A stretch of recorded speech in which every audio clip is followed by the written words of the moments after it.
የተወደዳችሁና የተከበራችሁ የኢትዮኒውስ ቤተሰቦች እንደምናላችሁ ሰላምታችን በያላችሁበት ይድረስ። እነሆ አዳዲስና ወቅታዊ መረጃዎችን አዘጋጅተን ወደ እናንተ ማድረስ ጀምረናል። ከኢትዮኒውስ የዜና ጉጃ ጋር አብራችሁ እንድትቆዩ ግብዣችን ነው። በቅድሚያ አርዕስተ ዜናዎችን አስቀድማለሁ። የብልጽግናው መሪ አብይ አህመድ ጠላቶቻችን ያሏቸውን ኃይሎች ቅማል በማለት ተሳደቡ። አብይ ቅማል ሲሉ የሰደቧቸው ጠላቶቻቸው የኢትዮጵያ ጠላቶች ናቸው ያሉ ሲሆን እንደ ጸጉር ቅማል አንድ ባንድ እናራግፋለን ሲሉ ተደምጠዋል። አንሸማቀቅም በማለት የዛቱት አብይ አህመድ የብልጽግና እቅድ የፈጣሪ እቅድ ነው ያሉ ሲሆን ሰይጣን እያደናቀፈን ይገኛል ብለዋል። በዝርዝር እንመለከታለን። በአማራ ክልል የፋኖ ኃይሎች አመራሮች ይገኙበታል በተባሉ አካባቢዎች የተከፈቱ ውጊያዎች ለተከታታይ ቀናት ቀጥለዋል። የፋኖ ኃይሎች በኩላቸው በአንድነት በመሰለፍ ከአገዛዙ ጦር ጋር እየተፋለሙ እንደሚገኙ አስታውቀዋል። በተለይም የአማራ ፋኖ ብሔራዊ ኃይልና የአማራ ፋኖ ህዝባዊ ድርጅት በጥምረት የተሰለፉበት የደገር ቀጠና ውጊያም በከባድ መሳሪያዎች ታግዞ ቀጥሏል። አፋባ በበኩሉ አዲስ አበባ 60 ኪሎ ሜትር ርቀት ላይ ውጊያ ከፍቻለሁ ብሏል። በዝርዝር እናየዋለን። ሩሲያ የአሜሪካ ፕሬዝዳንት ዶናልድ ትራምፕ ይፋ ያደረጉት አዲስ የደህንነት ስትራቴጂ ከሞስኮ ራዕይ ጋር በብዙ መልኩ እንደሚጣጣም እንደሆነ በመግለጽ አደነቀችም። የትራምፕ አስተዳደር ባለፈው ሳምንት ይፋ ያደረገው ባለ 33 ገጾች ስትራቴጂ ሰነድ አውሮፓ የስልጣኔ ስረዛ እያጋጠማት እንደሆነ የሚተነትን ነው። ሰነዱ ሩሲያ ለአሜሪካ ስጋት እንደሆነች አገር አድርጎ አያቀርብም ተብሏን። በዝርዝር እናያለን። እንደ አዲስ በተቀሰቀሰው የድንበር ግጭት ሳቢያ ታይላንድ ካምቦዲያ ላይ የአየር ጥቃት መፈጸሟ ተሰማ። የታይላንድ ጦር በካምቦዲያ ጥቃት 2 ወታደሮች እንደተገደሉና 4 ወታደሮች ደግሞ እንደቆሰሉበት ይፋ አድርጓል። ትራምፕ ጦርነቱን አስቆሞ የቆዩ ሲሆን አሁን እንደ አዲስ ተቀስቅሷል። የተወደዳችሁና የተከበራችሁ የኢትዮኒውስ ቤተሰቦች አብራችሁን ትቆዩ ጋብዛለሁ። መልካም ቆይታ ይሁንላችሁ። በአማራ ክልል የፋኖ ኃይሎች ከፍተኛ አመራሮች ይገኙባቸዋል በተባሉ አካባቢዎች የተከፈቱ ውጊያዎች ለተከታታይ ቀናት ቀጥለዋል። የፋኖ ኃይሎች በኩላቸው በአንድነት በመሰለፍ በአገዛዙ ጦር ጋር እየተፋለሙ እንደሚገኙ አስታውቀዋል። በተለይም የአማራ ፋኖ ብሔራዊ ኃይልና የአማራ ፋኖ ህዝባዊ ድርጅት በጥምረት የተሰለፉበት የደገር ቀጠና ውጊያ በከባድ መሳሪያዎች ታግዘው ነው ቀጥሏል። አፋባ ከአዲስ አበባ 60 ኪሎ ሜትር ርቀት ውጊያ ከፍቻለሁ ብሏል። በዚሁ በክልሉ ሰሜን ሸዋ ዞን ሸዋሮቢት ከተማ አዋሳኝ አካባቢ በአገዛዝ ጦር የኮማንዶ ክፍለ ጦርና በፋኖ ኃይሎች መካከል በተደረገ ውጊያ በርካቶች መገደላቸውን የፋኖ የመረጃ ምንጮች ተናግረዋል። የአገዛዙ ጦር 103ኛ አየር ወለድ ክፍለ ጦር ከሸዋሮቢት ከተማ በመነሳት ወደ አዋሳኝ የቆቦ ቀበሌ መንቀሳቀሱ ተከትሎ ነው ውጊያው የተቀሰቀሰው። የአገዛዙ ጦር እንቅስቃሴ በተመለከተ በአካባቢው የነበረው የፋኖ ኃይል ቀድሞ መረጃ ደርሶት ስለነበረ ገዥ መሬት ይዞ ጠብቆታል የሚሉት የመረጃ ምንጮች በዚህም በእንቅስቃሴ ላይ በነበረው የአገዛዙ ጦር ላይ የፋኖ ኃይሎች ውጊያ ከፍተው ከፍተኛ ጉዳት አድርሰውበታል ሲሉ ተናግረዋል። የፋኖን ውጊያ ተከትሎ የአገዛዙ ጦር ወደ ኋላ ለመሸሽ ተገዷል ሲሉ ነው የፋኖ የመረጃ ምንጮች ለኢትዮኒውስ ተናገሩትም። በአካባቢው በነበረው ውጊያ የአገዛዙ ጦር በተኮሳቸው ከባድ መሳሪያዎች የንጹሃን ንብረት ጉዳት አሁንም አልቆመም። በሌላ በኩል የአማራ ፋኖ ብሔራዊ ኃይል ደቡብ አማራ ቀጠና ሳምነውዝ ከሰምኮር ከአዲስ አበባ 60 ኪሎ ሜትር ርቀት ላይ በምትገኘው ሸኖ ከተማ በመግባት የአገዛዙ ጦር ላይ ወታደራዊ ጉዳት አርሻለሁ ብሏል። በዚህም በአካባቢው የብልጽግና ስብሰባን ለማስተባበር ስምሪት ላይ የነበሩ የአገዛዙ ጦር አባላት መገደላቸውን ነው አፋ በኩል ያስታወቀው። የፋኖ ኃይሎች በሸኖ ከተማ የከፈቱት ተኩስ ተከትሎ አገዛዙ ከሰምቦና ጫጫ ከተሞች ተጨማሪ ኃይል ማስጠጋቱ ውጊያ መደረጉን የተሰማው። በተለይም ፊጣ አላ መስኖ እንዲሁም ጫጫ መንደር አራጊቼና ሸኖ ከተማ ዙሪያ የተኩስ ልውውጥ መደረጉም ለማወቅ ተችሏል። በምዕራብ ወሎ ቀጠና ከላላ ወረዳ ደገር ከተማና አካባቢው የፋኖ ከፍተኛ አመራሮች ይገኙባቸዋል በሚል የተከፈተው ከባድ ውጊያ ለአራተኛ ተከታታይ ቀናት ተባብሶ ቀጥሏል። የፋኖ ኃይሎች በአካባቢው በአንድነት በመሰለፍ ከአገዛዙ ጦር ጋር እየተፋለሙ እንደሚገኙ አስታውቀዋል። የአማራ ፋኖ ብሔራዊ ኃይል ማዕከላዊ ኮማንድ አባል አርበኛ ድርሳን ብርሃኔን ጨምሮ ከፍተኛ የአፋባ አመራሮች እንዲሁም የአማራ ፋኖ ብሔራዊ ህዝባዊ ድርጅት ወታደራዊ አዛዥ ኮሎኔል ፋንታው ሟቤም የአፋድ ዘመቻ መምሪያ ኃላፊ መከታው ማሞና ሌሎች በደገር ከተማ ተገናኝተው ለስለ ፋኖ አንድነት ተወያይተዋል ከተባለ ጊዜ ጀምሮ በአካባቢው በከባድ መሳሪያ የታገዘ ውጊያ መቀጠሉን የተሰማው። በተለይም ደገር ከተማ ደንጎ ተራራ ቆርቄ ሸለቆ አካባቢ ውጊያ ተጠናክሮ ቀጥሏል ሲሉ የመረጃ ምንጮች ለኢትዮኒውስ ተናግረዋል።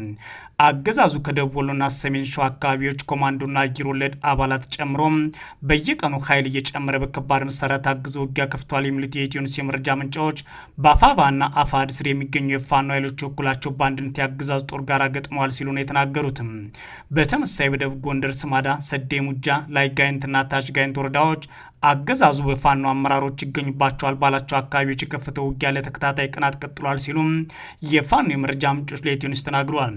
በተለይም በእነዚህ ወረዳዎች የአፋድ ከፍተኛ አመራሮችን ማዕከል ያደረገ ውጊያ ነው የተከፈተው የሚሉት የመረጃ ምንጮች በተለይም በዛጎች፣ አንስታ ጊዮርጊስ፣ ጃምባ ብርሃንና ሌሎች አካባቢዎች በቀንና በሌሊት የሚደረገው ውጊያ ተባብሶ ቀጥሏል ብለዋል። የፋኖ ኃይሎች በኩላቸው በቀጠናው የሚደረገው ከባድ ውጊያ መቀጠሉን በማረጋገጥ ሌሊቱን በስማዳ ወረዳ ወግዳ ከተማ ዘልቀው መግባት አገዛዙ ጦር ካምፖችን ማጥቃታቸውን አስታውቀዋል። በሌሊቱ የፋኖ ውጊያም የአገዛዙ ጦር አባላት ተገድለዋል፣ የጦር ሰፈሩም ከፍተኛ ጉዳት ደርሶበታል ተብሏል። የአማራ ፋኖ ህዝባዊ ድርጅት ጎንደር ጠቅላይ ግዛት እዝ 206ኛ ኮር እንዳስታወቀው በስማዳና ጋይንት አካባቢ የተቀሰቀሰው ከባድ ውጊያ ከህዳር 26 2018 ጀምሮ ቀጥሏል። በተለይም በስማዳ ወረዳ የፋኖ ኃይሎች በ64ኛ ክፍለ ጦር ምክትል ወታደራዊ አዛዥ ኮሎኔል ይርጋ አሪያ የሚመራው የአገዛዝ ጦር ከፍተኛ ወታደራዊ ኪሳራ እያደረሱበት እንደሚገኙ ነው ያስታወቁትም። ውጊያው ዛሬም በስማዳና ሰዴ ሙጃ ወረዳዎች የሚገኙ ጃምባ ብርሃን፣ ቃፈጥ መስቀልና አጤዳስ እንዲሁም ማስ ሚካኤል የኳሳና ሮቢት አካባቢዎች ተባብሶ ቀጥሏል ሲሉ የመረጃ ምንጮች ተናግረዋል። በሌላ በኩል የአገዛዙ ጦር በገባባቸው ከተሞች ዙሪያ የሚገኙ አርሶ አደሮችን የነፍስ ወከፍ የግል መሳሪያዎች እየገፈፈ እንደሚገኝ ለኢትዮ ኒውስ የደረሱ መረጃዎች አመላክተዋል። የአገዛዙ ጦር ባለፉት ጥቂት ቀናት ብቻ በነብሴ፣ ደጋዳሞት፣ ስማዳ፣ አማራ ሳይንት፣ ኤፍራታና ግድም፣ ወገራና ሌሎች አካባቢዎች የአርሶ አደሮችን ቤት ንብረት እየዘረፈ የነፍስ ወከፍ የግለሰቦች ጦር መሳሪያም እየገፈፈ መሆኑ ነው የተሰማው። የብልጽግናው መሪ አብይ አህመድ ጠላቶቻቸውን የራስ ቅማል ሲሉ ተሳደቡ። አብይ ቅማል ሲሉ የሰደቧቸው ጠላቶቻቸው የኢትዮጵያ ጠላት ናቸው ያሉ ሲሆን እንደ ጸጉር ቅማል አንድ ባንድ እናራግፋቸዋለን ሲሉ ተደምጠዋል። አንሸማቀቅም በማለት የዛቱት አብይ አህመድ የብልጽግናን እቅድ የፈጣሪ እቅድ ነው ያሉ ሲሆን ሰይጣን እያደናቀፈኝ ይገኛል ሲሉ ከሰዋል። አብይ ከዚህ በፊት እንደሚያደርጉት ሁሉ ጠላት የሚሏቸው ኃይሎችና ህዝብን ሰብአዊነታቸውን ማዋረዳቸውን ቀጥለዋል። በፖለቲካ ልዩነት ውስጥ የሚገኙ የሀገሪቱን ኃይሎችና ህዝብን በማንቋሸሽ እንደ ሰው እንዳይቆጠሩ በመፈረጅ በአውሬነት እንዲገደሉና እንዲጨፈጨፉ በመቀስቀስ የሚታወቁት የብልጽግናው መሪም ዛሬም ከራሳቸው በተቃራኒ የተሰለፉትን የራስ ቅማልና ሰይጣን በማለት ተሳድበዋል። አብይ እቅዳቸውን ከአምላክ ከተቀዳ አድርገው ያቀረቡት ሲሆን አብይ አህመድ የእሳቸውን የብልጽግና እቅድ ከአምላክ የተቀዳ አድርገው ያቀረቡት ሲሆን ዛሬ የብሔር ብሔረሰቦችን በዓል ሲያከብሩ ባደረጉት ንግግር ይህንን የብልጽግና እቅድ አምላክ እንደረዳቸው አድርገው ሰይጣን ደግሞ እያስቸገራቸው እንደሆነ ሲናገሩት ሰምተዋል። አብይ የራሳቸውን እቅድ የአምላክ የሚነቅፋቸውን ሀሳብ ደግሞ የሰይጣን ነው ሲሉ የተደመጡት ይህ ለሁለተኛ ጊዜ ነው።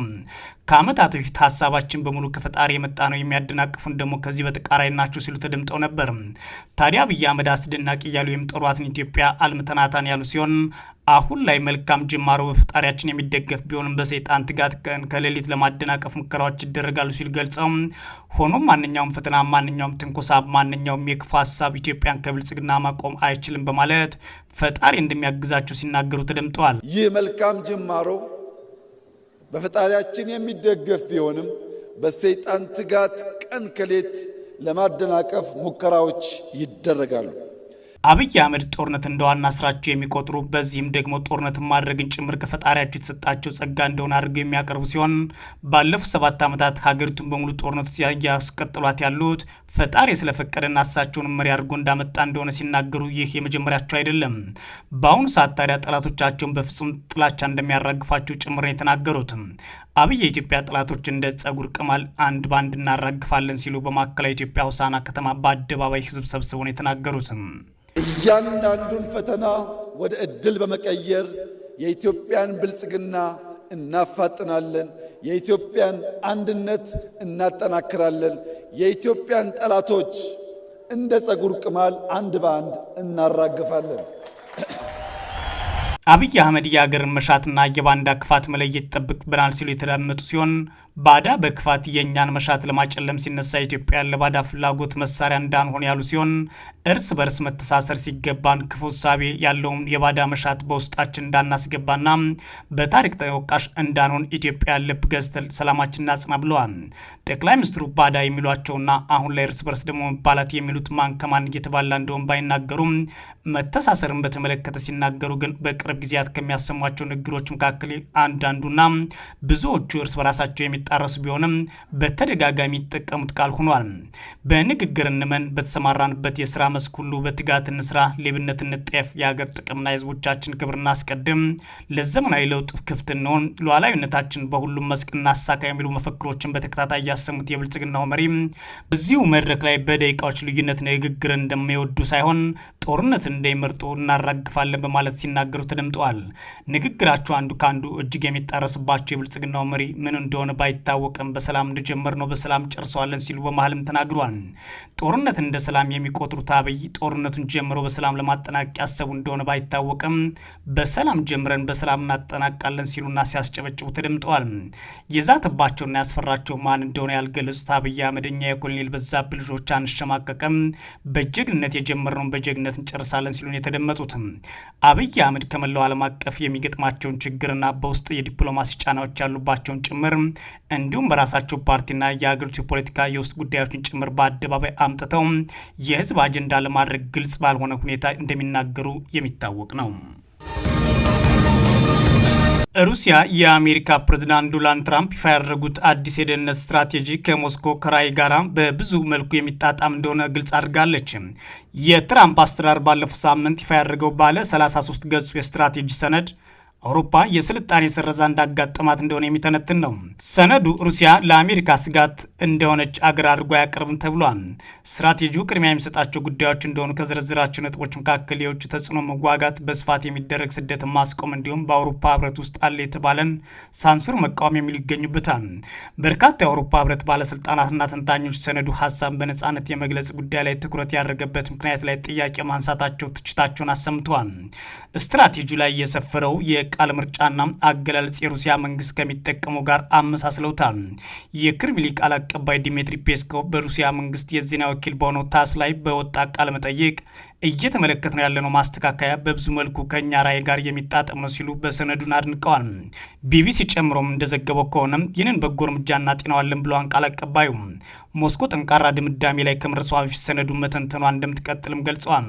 የትራምፕ አስተዳደር አዲስ ስትራቴጂ ሩሲያን በተመለከተ ለስለስ ያሉ ቃላትን ተጠቅሞ ተስተውሏል ይላል ቢቢሲ። ሰነዱ በሩሲያ ላይ የተለሳለሰ መሆኑ ዋሽንግተን ሞስኮ ላይ የተዳከመ አቋም ልትይዝ ትችላለች የሚል ስጋት ጭሮባቸዋል። ስትራቴጂው አሜሪካ ጦርነትን ለመቋጨት የምታደርገው ጥረት በአውሮፓ ህብረት እንደተደናቀፈ በመጥቀስ ይወቅሳል። አሜሪካ ከሩሲያ ጋር ስትራቴጂክ መረጋጋትን በድጋሚ መገንባት እንዳለባት፣ ይህም በምላሹ የአውሮፓን ኢኮኖሚ እንደሚያረጋጋ ያትታል። ሰነዱ በአህጉሩ ላይ በሚወጡ ፖሊሲዎች ላይ ተጽዕኖ ለማሳደር እየተደረገ ያለውን ፖሊሲ የሚደግፍ ይመስላል። የአሜሪካ ፖሊሲ ከአውሮፓና ከአውሮፓ ሀገራት ጋር እየተከተለች ያለችውን አሁናዊ አካሄድ መቃወም ቅድሚያ ሊሰጠው የሚገባ ጉዳይ መሆኑን አስረድቷል። ምዕራባዊ ማንነት እንዲመለስ ጥሪውን የሚያቀርበው አዲሱ ስትራቴጂ በ20 ዓመት ወይም ባነሰ ጊዜ ውስጥ አውሮፓን መለየት የማይቻልበት ደረጃ እንደሚደርስ ያስጠነቅቃል። የአውሮፓ ስልጣኔ ላይ የተጋረጠው የመጥፋት አደጋ የኢኮኖሚ ጉዳዮች ካስከተሉ ችግሮች ይልቅ እውነተኛና ይበልጥ ግልጽ ሆኖ እንደሚታይ ያብራራል። አንዳንድ የአውሮፓ ሀገራት አስተማማኝ አጋር ሆነው ለመቆየት የሚያስችል ጠንካራ ኢኮኖሚያዊና ወታደራዊ አቅም ያላቸው መሆናቸው አለመሆናቸውንም ግልጽ አይደለም ይላል። ሰነዱ ባልተጠበቀ ሁኔታ አርበኛ የአውሮፓ ፓርቲዎች የሚያሳድሩትን ተጽዕኖ አድንቆ አቅርቧል። አሜሪካ በአውሮፓ የሚገኙ የፖለቲካ አጋሮች የሚያቀነቅኑትን ይህን መንፈስ መነቃቃት ታበረታታለች በማለት ለብሔርተኛ ፖለቲከኞች አጋርነቱን አሳይቷል ማለት ቢቢሲ ዘግቧል። እንደ አዲስ በተቀሰቀሰው የድንበር ግጭት ሳቢያ ታይላንድ ካምቦዲያ ላይ የአየር ጥቃት ፈጽሟን ይፋ አድርጋለች። የታይላንድ ጦር በካምቦዲያ ጥቃት 2 ወታደሮች እንደተገደሉና 4 ወታደሮች ደግሞ እንደቆሰሉ ይፋ አድርጓል። የካምቦዲያን ጥቃት ለመመከት የተለያዩ ወታደራዊ ኢላማዎች ላይ የአየር ጥቃት ተሰንዝረዋል ሲል ጦሩ ገልጿል። የካምቦዲያ ጦር በኩሉ ጥቃቱ የከፈተችው ታይላንድ እንደሆነችና የአጸፋ ምላሽ እንዳልሰጥ አስታውቋል ማለት ዘግቧል። በማሌዥያና በፕሬዝዳንት ዶናልድ ትራምፕ ጥረት የተኩስ አቁም ስምምነት ላይ ደርሰው የነበሩት ሁለቱ ሀገራት ወደ አዲስ ግጭት አምርተዋል። አንዳቸው ሌላቸውን የተኩስ አቁም በመጣስ እየከሰሱም ይገኛሉ።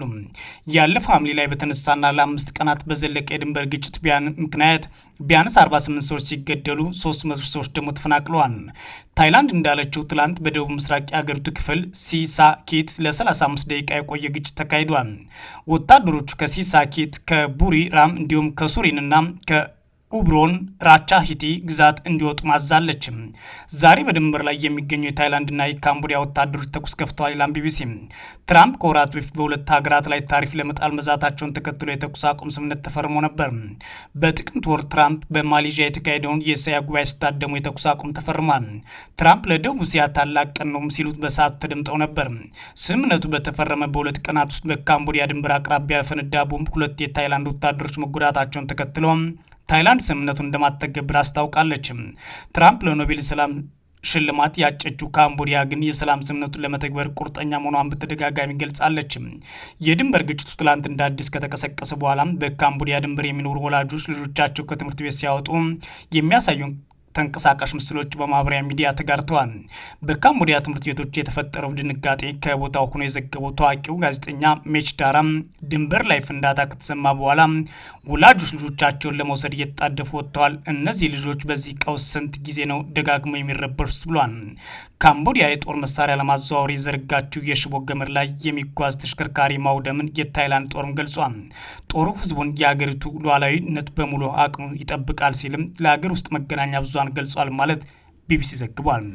የተወደዳችሁና የተከበራችሁ የኢትዮ ኒውስ ቤተሰቦች መረጃዎቻችን እነዚህ ነበሩ። መልካም ጊዜ እመኛለሁ።